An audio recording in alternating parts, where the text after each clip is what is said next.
നമസ്കാരം കൂട്ടുകാരെ. ഛത്തീസ്ഗഡിലെ ഒരു നഗരത്തിൽ സംഭവിച്ച കാര്യം അവിടുത്തെ ഭരണകൂടത്തെ ഒന്നടങ്കം ഇളക്കിമറിച്ചു. നഗരത്തിലെ DM സാറും SP സാറും ഒരു അസാധാരണ നടപടി സ്വീകരിച്ചു. അവർ തൊഴിലാളികളുടെ വേഷം ധരിച്ചു, ഷർട്ടിനുള്ളിൽ ഒരു ലൈവ് ക്യാമറ ഒളിപ്പിച്ചു.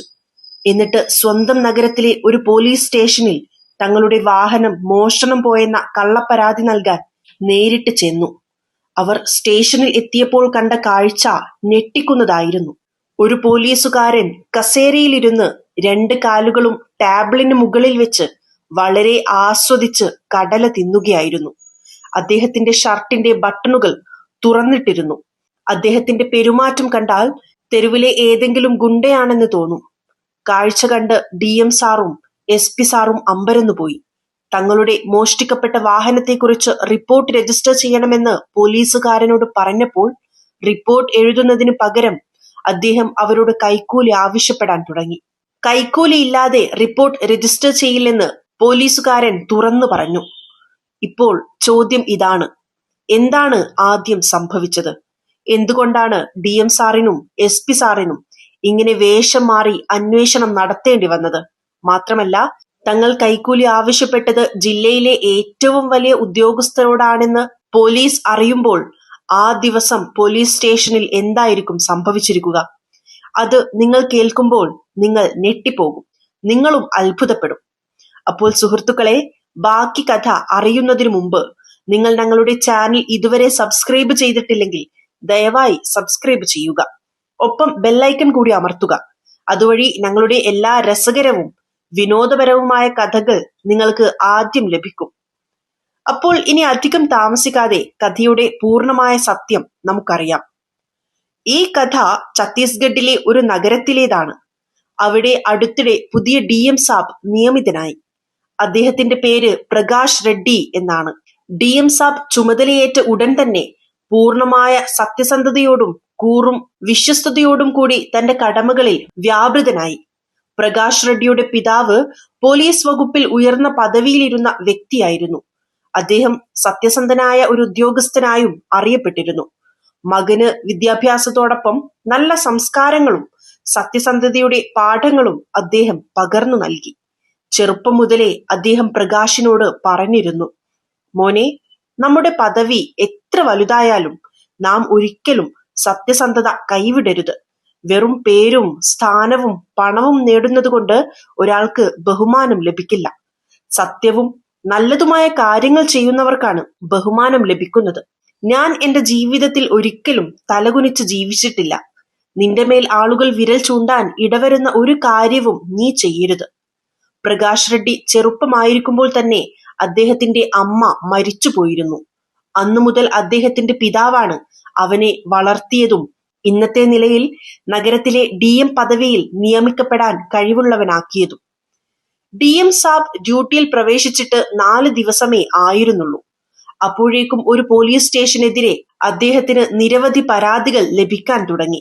സ്റ്റേഷനിലെ മുഴുവൻ ജീവനക്കാരും ജനങ്ങളുടെ പരാതി എഴുതിയെടുക്കുന്നില്ലെന്നും എഴുതിയെടുത്താൽ തന്നെ ആദ്യം കൈക്കൂലി ആവശ്യപ്പെടുന്നുവെന്നും പരാതികൾ എഴുതിയിരുന്നു. റിപ്പോർട്ട് എഴുതിയാലും നിയമ നടപടി ഉണ്ടാകുമോ എന്ന കാര്യത്തിൽ യാതൊരു ഉറപ്പും ഉണ്ടായിരുന്നില്ല.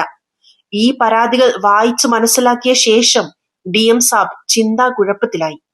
ഈ പരാതികളെല്ലാം വ്യാജമായിരിക്കാമെന്ന് അദ്ദേഹത്തിന് തോന്നി. മനഃപൂർവ്വം ആരെങ്കിലും പോലീസ് സ്റ്റേഷനെയും അവിടുത്തെ പോലീസുകാരെയും അപകീർത്തിപ്പെടുത്താൻ വേണ്ടിയാകാം ഇത്തരം വ്യാജ പരാതികൾ അയക്കുന്നതെന്നും അദ്ദേഹം ചിന്തിച്ചു. കാരണം ഇങ്ങനെയൊക്കെ സംഭവിക്കാറുണ്ട്. അങ്ങനെ 3-4 ദിവസങ്ങൾ കൂടി കടന്നുപോയി. പക്ഷെ ഈ പരാതികൾ വരുന്നത് നിന്നില്ല. പരാതികൾ തുടർച്ചയായി ലഭിച്ചുകൊണ്ടിരുന്നു. ഒരേ സ്റ്റേഷനെ കുറിച്ച് വീണ്ടും വീണ്ടും പരാതികൾ ലഭിച്ചപ്പോൾ ആ സ്റ്റേഷനിൽ എന്തെങ്കിലും കുഴപ്പങ്ങൾ നടക്കുന്നുണ്ടെന്ന് DM സാബിന് ഉറപ്പായി. ഇനി ഈ വിഷയത്തിൽ ഗൗരവമായി ശ്രദ്ധിക്കേണ്ടതുണ്ടെന്ന് DM സാബ് ചിന്തിച്ചു. അദ്ദേഹം ജില്ലയിലെ SP സാബിനെ വിളിച്ചു. രണ്ടുപേരും കണ്ടുമുട്ടി. സംഭാഷണത്തിനിടയിൽ DM സാബ് വളരെ സ്വാഭാവികമായ രീതിയിൽ SP സാബിനോട് ഈ വിഷയം പറഞ്ഞു. അദ്ദേഹം പറഞ്ഞു: നിങ്ങളുടെ ഈ സ്റ്റേഷനെതിരെ ഞങ്ങൾക്ക് ചില ഗൗരവമായ പരാതികൾ ലഭിച്ചിട്ടുണ്ട്. റിപ്പോർട്ട് എഴുതുന്നതിനു പകരമായി കൈക്കൂലി ആവശ്യപ്പെടുന്നുണ്ടെന്നും ശരിയായ നടപടി സ്വീകരിക്കുന്നില്ലെന്നും ആളുകൾ പറയുന്നു. ഇത് കേട്ട് SP സാബും ആലോചനയിലായി. അദ്ദേഹം പറഞ്ഞു, അതെ, അങ്ങനെയാകാം. കഴിഞ്ഞ കുറച്ചു ദിവസങ്ങളായി എനിക്കും ഇതുപോലുള്ള പരാതികൾ ലഭിക്കുന്നുണ്ട്. പക്ഷേ നമ്മുടെ വകുപ്പിനെ അപകീർത്തിപ്പെടുത്താൻ ആരെങ്കിലും ശ്രമിക്കുന്നുണ്ടാകാമെന്ന് ഞാൻ കരുതി. അതുകൊണ്ട് ഞാനത് ശ്രദ്ധിച്ചില്ല. എന്നാൽ ഇപ്പോൾ നിങ്ങളും ഇതേ കാര്യം പറയുമ്പോൾ നമ്മൾ ഈ വിഷയം ഗൗരവമായി എടുക്കണം. ഇതിനുശേഷം DM സാബും SP സാബും ഈ വിഷയം പൂർണ്ണമായി അന്വേഷിക്കാൻ തീരുമാനിച്ചു. എന്നിരുന്നാലും അവർ ഒരു കാര്യം കൂടി ചിന്തിച്ചു.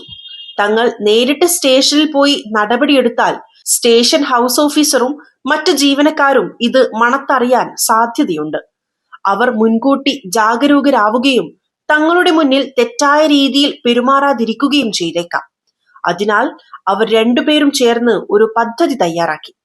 തങ്ങൾ വേഷം മാറി സാധാരണക്കാരനെ പോലെ സ്റ്റേഷനിൽ പോയി റിപ്പോർട്ട് എഴുതിക്കാൻ തീരുമാനിച്ചു. ഇതുവഴി അവിടെ എന്താണ് നടക്കുന്നതെന്ന് അവർക്ക് നേരിട്ടറിയാൻ കഴിയും. സ്റ്റേഷൻ ഹൗസ് ഓഫീസറും പോലീസുകാരും ശരിയായ രീതിയിൽ റിപ്പോർട്ട് എഴുതുന്നുണ്ടോ അതോ കൈക്കൂലി ആവശ്യപ്പെടുന്നുണ്ടോ എന്നും അവർക്ക് മനസ്സിലാക്കാം. ഈ ഓപ്പറേഷനിലൂടെ അവർക്ക് പൂർണ്ണമായ സത്യം കണ്ടെത്താൻ സാധിക്കും. ഇപ്പോൾ കൂട്ടുകാരെ, DM സാബിനും SP സാബിനും പരാതികൾ ലഭിച്ചുകൊണ്ടിരുന്ന പോലീസ് സ്റ്റേഷനിലെ അന്തരീക്ഷം യഥാർത്ഥത്തിൽ വളരെ മോശമായിരുന്നു. ഏതെങ്കിലും സാധാരണക്കാരൻ ആ പോലീസ് സ്റ്റേഷനിൽ പരാതി നൽകാൻ വന്നാൽ പോലീസുകാർ വളരെ പരുഷമായും അഹങ്കാരത്തോടെയുമാണ് അവരോട് പെരുമാറിയിരുന്നത്. അവരുടെ പരാതികൾ ശ്രദ്ധിച്ചു കേൾക്കുകയോ ശരിയായ രീതിയിൽ എഴുതി കൊടുക്കുകയോ ചെയ്തിരുന്നില്ല. അവിടെ പണമിടപാടുകൾ മാത്രമാണ് നടന്നിരുന്നത്. ആരും പണം കൊടുക്കാതെ റിപ്പോർട്ട് എഴുതിയിരുന്നില്ല. പണം കൊടുത്ത് റിപ്പോർട്ട് രജിസ്റ്റർ ചെയ്താൽ പോലും അതിന്മേൽ യാതൊരു നടപടിയും എടുത്തിരുന്നില്ല.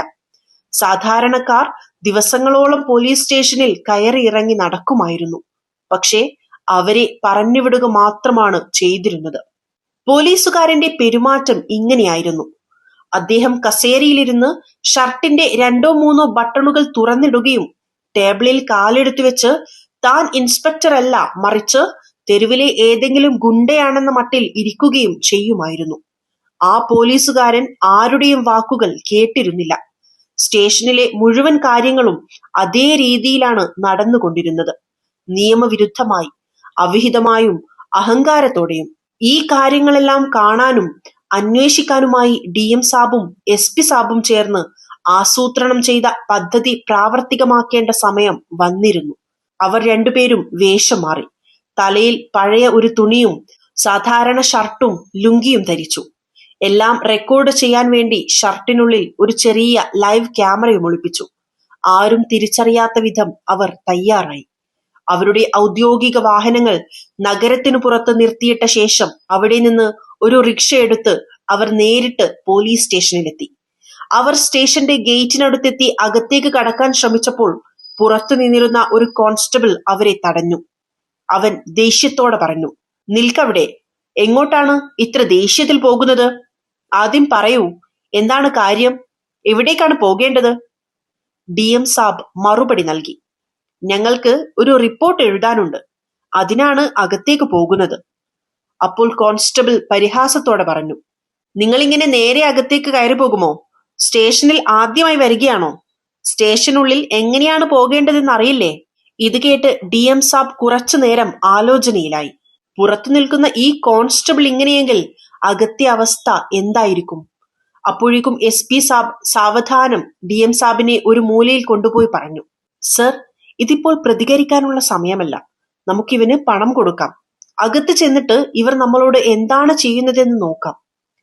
DM സാബിന് ദേഷ്യം വന്നു. പക്ഷേ അദ്ദേഹം തന്റെ കോപം നിയന്ത്രിച്ചു. കാരണം ഈ ഓപ്പറേഷൻ ശാന്തമായും രഹസ്യമായും പൂർത്തിയാക്കാനാണ് അദ്ദേഹം ആഗ്രഹിച്ചത്. എന്നിട്ട് അദ്ദേഹം ഷർട്ടിന്റെ പോക്കറ്റിൽ നിന്ന് 100 രൂപയുടെ നോട്ട് എടുത്ത് കോൺസ്റ്റബിളിന് കൊടുത്തു. നോട്ട് കണ്ട കോൺസ്റ്റബിൾ പുച്ഛത്തോടെ പറഞ്ഞു, നിങ്ങൾ എന്നെ ഭിക്ഷക്കാരനായി കരുതിയോ? വെറും 100 രൂപ തരുന്നത്? പോക്കറ്റിൽ നിന്ന് കൂടുതൽ പണമെടുക്ക്. ഇപ്പോൾ DM സാബിന്റെ ദേഷ്യം വീണ്ടും വർദ്ധിച്ചു. അദ്ദേഹത്തിന്റെ മുഖം കോപം കൊണ്ട് ചുവന്നു. പക്ഷേ SP സാബ് അദ്ദേഹത്തെ സമാധാനിപ്പിച്ചു. അദ്ദേഹം DM സാബിന്റെ തോളിൽ കൈവച്ചു. എന്നിട്ട് തന്റെ പോക്കറ്റിൽ നിന്ന് മറ്റൊരു 100 രൂപയുടെ നോട്ട് എടുത്ത് കോൺസ്റ്റബിളിന് കൊടുത്തുകൊണ്ട് പറഞ്ഞു, സാബ്, ഞങ്ങൾ പാവപ്പെട്ടവരാണ്. ഇതിൽ കൂടുതൽ പണം ഞങ്ങളുടെ കൈവശമില്ല. ഇന്ന് ഞങ്ങളുടെ റിപ്പോർട്ട് എഴുതിയില്ലെങ്കിൽ ഞങ്ങൾക്ക് വലിയ നഷ്ടമുണ്ടാകും. കോൺസ്റ്റബിൾ അവരുടെ സംസാരം കേട്ടു പറഞ്ഞു, ശരി ശരി, അകത്തേക്ക് പോയിക്കോ. അവിടെ മുന്നിലെ ക്യാബിനിൽ സാബ് ഇരിപ്പുണ്ട്. പോയി നിങ്ങളുടെ പ്രശ്നം പറയൂ. റിപ്പോർട്ട് എഴുതി വാങ്ങിക്കോളൂ. ഇപ്പോൾ DM സാബും SP സാബും പരസ്പരം നോക്കി. ഒന്നും പറയാതെ നേരെ പോലീസിന്റെ ക്യാബിനിലേക്ക് പോയി. അവർ അകത്തേക്ക് കടന്നപ്പോഴുള്ള കാഴ്ച കണ്ട് ഇരുവരുടെയും മുഖം കോപം കൊണ്ട് ചുവന്നു.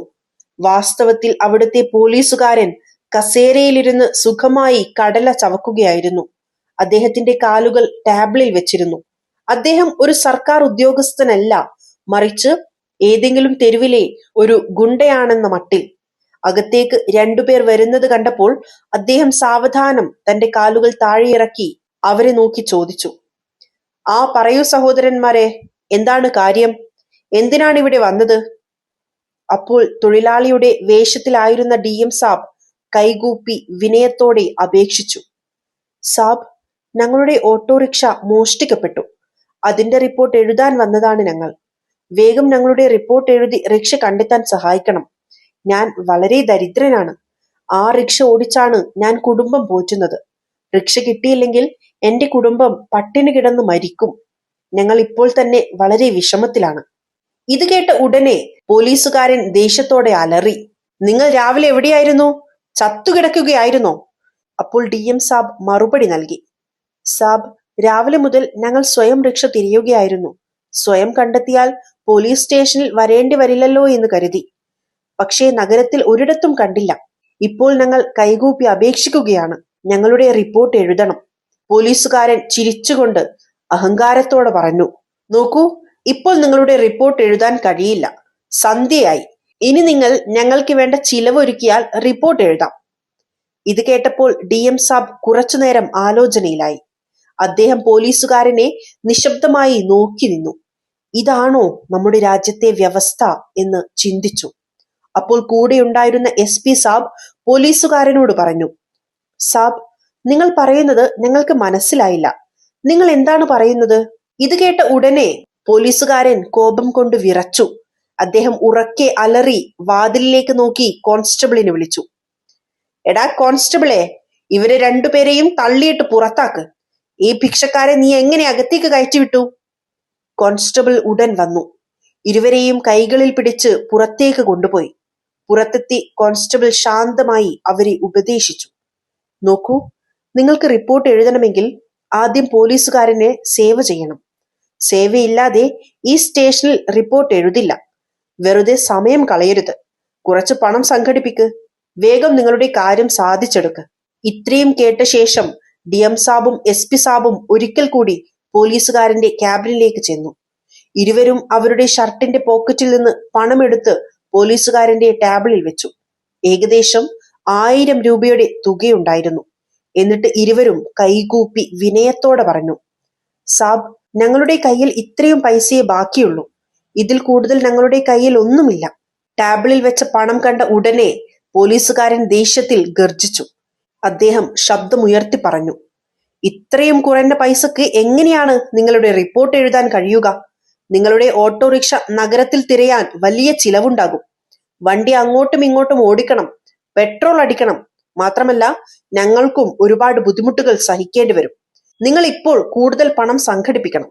അപ്പോൾ മാത്രമേ നിങ്ങളുടെ റിപ്പോർട്ട് എഴുതാൻ കഴിയൂ.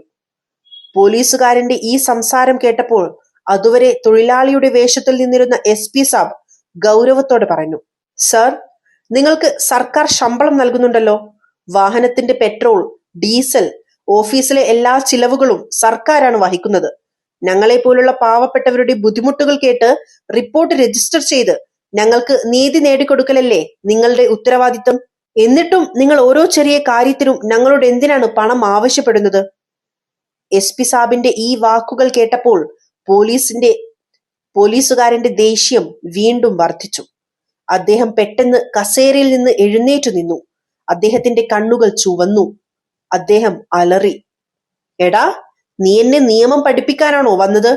നിൽക്ക്, ഇപ്പോൾ കാണിച്ചു തരാം നിയമം എന്താണെന്നും അതെങ്ങനെയാണ് പ്രവർത്തിക്കുന്നതെന്നും. ഇത്രയും പറഞ്ഞ് പോലീസുകാരൻ തന്റെ ലാത്തിയെടുത്ത് SP സാബിന്റെ അടുത്തേക്ക് നടന്നു. എന്നാൽ അപ്പോഴേക്കും പുറത്തുനിന്ന് ഉച്ചത്തിലുള്ള സൈറൻ ശബ്ദം പോലീസ് സ്റ്റേഷനിൽ മുഴങ്ങി.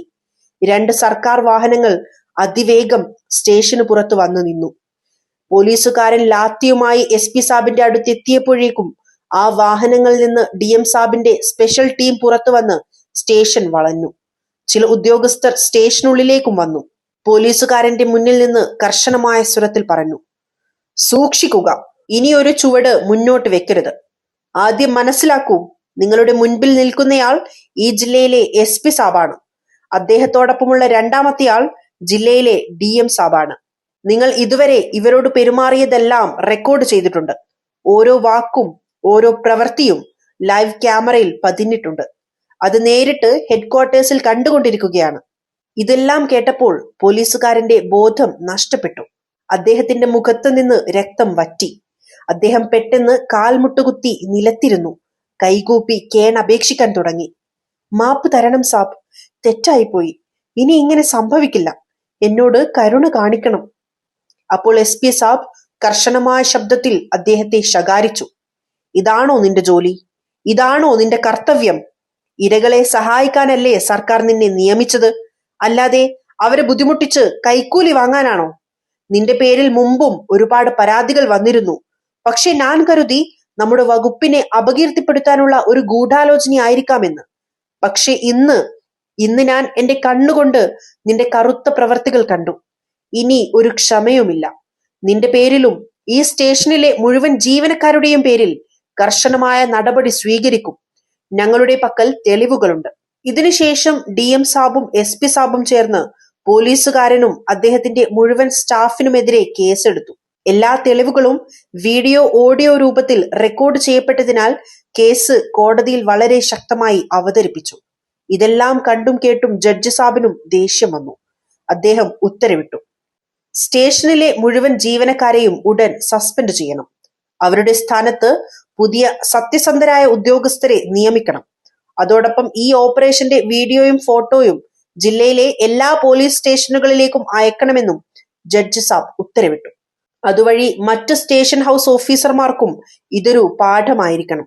ഏതെങ്കിലും ഉദ്യോഗസ്ഥനോ ജീവനക്കാരനോ ഇത്തരം പ്രവർത്തികൾ ചെയ്യുമ്പോൾ പിടിക്കപ്പെട്ടാൽ അവരെയും അപ്പോൾ തന്നെ സസ്പെൻഡ് ചെയ്യും. കാരണം പോലീസ് വകുപ്പ് ഇതിനകം വളരെയധികം അപകീർത്തിപ്പെട്ടിരിക്കുകയാണ്. ഇതിനുശേഷം ഈ വാർത്ത ജില്ലയിലുടനീളം പരന്നപ്പോൾ എല്ലായിടത്തും കോലിളക്കമുണ്ടായി. ഒരു സത്യസന്ധനായ ഉദ്യോഗസ്ഥൻ ജനങ്ങളുടെ നന്മയ്ക്കായി രംഗത്തിറങ്ങിയിരിക്കുന്നു എന്നതിൽ ആളുകൾ അത്ഭുതപ്പെടുകയും സന്തോഷിക്കുകയും ചെയ്തു. DM സാബ് ജില്ലയിലെ എല്ലാ പോലീസ് സ്റ്റേഷനുകളിലെ ഉദ്യോഗസ്ഥർക്കും കർശനമായ നിർദ്ദേശങ്ങൾ നൽകി. വ്യക്തമായ വാക്കുകളിൽ മുന്നറിയിപ്പ് നൽകി. മറ്റേതെങ്കിലും സ്റ്റേഷനിലും ഇത്തരത്തിലുള്ള കൈക്കൂലിയോ അനാസ്ഥയോ ശ്രദ്ധയിൽപ്പെട്ടാൽ അവർ ഇതിലും മോശമായ ഫലം അനുഭവിക്കേണ്ടി വരും. ആര് എന്ത് ചെയ്യുന്നുവോ അതിനുള്ള ഫലം അവർക്ക് ലഭിക്കും. അതാണ് നീതി. അദ്ദേഹം തുടർന്നു പറഞ്ഞു, നമ്മൾ നമ്മുടെ വ്യക്തിത്വത്തെ ക്രിയാത്മകമായ ദിശയിൽ പ്രോത്സാഹിപ്പിക്കണം. നമ്മുടെ കടമകൾ പൂർണ്ണമായ സത്യസന്ധതയോടെ നിർവഹിക്കണം. ഇത്തരം പ്രവർത്തികൾ പോലീസ് വകുപ്പിനെ ഒന്നടങ്കം അപകീർത്തിപ്പെടുത്തുകയാണ്. നാം എല്ലാവരും ഒരുമിച്ച് നിന്ന് പരിഷ്കരണത്തിനായി മുന്നോട്ട് വന്നാൽ ഈ വകുപ്പ് വീണ്ടും ജനങ്ങളുടെ വിശ്വാസത്തിന്റെ കേന്ദ്രമായി മാറും. നമുക്കും മുഴുവൻ സംവിധാനത്തിനും മെച്ചപ്പെട്ട നിലവാരം നൽകേണ്ടതുണ്ട്. തന്റെ മകൻ സ്റ്റേഷനിൽ പോയി കൈക്കൂലിയുടെ തട്ടിപ്പ് പുറത്തു കൊണ്ടുവന്നു എന്നറിഞ്ഞപ്പോൾ DM സാബിന്റെ പിതാവിന് അഭിമാനം കൊണ്ട് നെഞ്ചു വിരിഞ്ഞു. അദ്ദേഹത്തിന്റെ മകൻ വെറുമൊരു ഉദ്യോഗസ്ഥനല്ല, മറിച്ച് ജനങ്ങളെ സഹായിക്കാൻ സ്വന്തം ജീവൻ പോലും വകവെക്കാതെ കടമ നിർവഹിക്കുന്ന ഒരു യഥാർത്ഥ സേവകനായി മാറിയിരിക്കുന്നു എന്നതിൽ അദ്ദേഹത്തിന്റെ മനസ്സ് അഭിമാനത്താൽ നിറഞ്ഞു. അപ്പോൾ കൂട്ടുകാരെ, DM സാബിന്റെയും SP സാബിന്റെയും ഈ ധീരമായ നടപടിയെക്കുറിച്ച് നിങ്ങളുടെ അഭിപ്രായം എന്താണ്? നിങ്ങളുടെ അഭിപ്രായം താഴെ കമന്റിൽ പങ്കുവെക്കുക. ഈ കഥ പറയുന്നതിലൂടെ ആരെയും വിഷമിപ്പിക്കാനോ ആരുടെയും മനസ്സ് വേദനിപ്പിക്കാനോ ഒട്ടും ഉദ്ദേശിക്കുന്നില്ല. ഈ കഥയുടെ ലക്ഷ്യം അവബോധം നൽകുക, ജാഗ്രത പാലിക്കുക എന്നതാണ്. കൂട്ടുകാരെ, നിങ്ങൾക്ക് ഈ കഥ ഒരല്പമെങ്കിലും ഇഷ്ടമായെങ്കിൽ ഒരു ലൈക്ക് നൽകുക. ഞങ്ങളുടെ മലയാളി സ്റ്റോറീസ് എന്ന ചാനൽ സബ്സ്ക്രൈബ് ചെയ്യുക. നിങ്ങളുടെയും കുടുംബത്തിന്റെയും കാര്യങ്ങൾ ശ്രദ്ധിക്കുക. ഇതുപോലുള്ള കൂടുതൽ കഥകൾ കേൾക്കാൻ ഞങ്ങളോടൊപ്പം ചേരുക. നന്ദി. ജയ് ഹിന്ദ്.